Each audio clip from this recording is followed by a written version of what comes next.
question's been asked of us many times of how long are people being forced to go to Connect? Is this something you have to do? You're definitely not compelled. Any reason to go to it right now by Inflow or ShoreTel. We're estimating another 2 to 3 years of support for 14.2, which is the latest version before major version before Connect version 15. So you've got a good while before really you'll be falling out of sort of the supported window of versions if you're on 14.2 today. There's also some good free perks to take advantage of when you do migrate to Connect, and some of these are less widely known and less published. So just wanted to share some of the ones I think that are really great. You have the ability to order a $0, or your partner has the ability to order a $0 SKU to basically get soft phones for all of your users that have a voicemail and extension license for them when you do that Connect upgrade, which is nice. So that's previously on older versions, you'd have to pay separately for soft phones. You get that on Connect. Really, you kind of get that as you upgrade to Connect.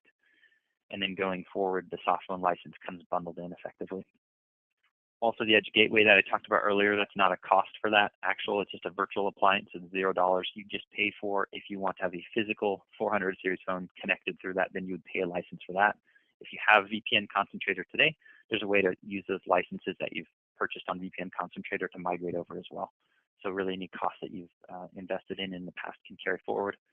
Definitely, just like you've seen on version 14 with ShoreTel, that ShoreTel has built more capabilities around the VMware than there are with Hyper-V. And I think Chris will touch on that in a little more detail, but just in a general sense, that trend continues with Connect. A real clear example of that is the Edge Gateway only exists as a VMware image that you can deploy. So there's no physical appliance for that today. So if you have Hyper-V only, this is that's sort of a tough area right there. The other thing is new licensing bundles that Connect has.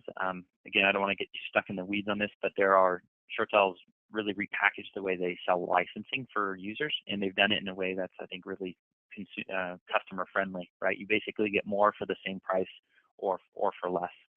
And so you can actually order that licensing today, even if you're not on Connect, and take advantage of some of the extra features and functions you get, or extra licenses rather that you get. So that's something you can have and take advantage of even if you're not on Connect. And then the last point I wanted to make real quick is just to be thinking of as far as what other costs you should think about and plan for when you're upgrading to Connect. Really the big thing is, and again, it's going to vary.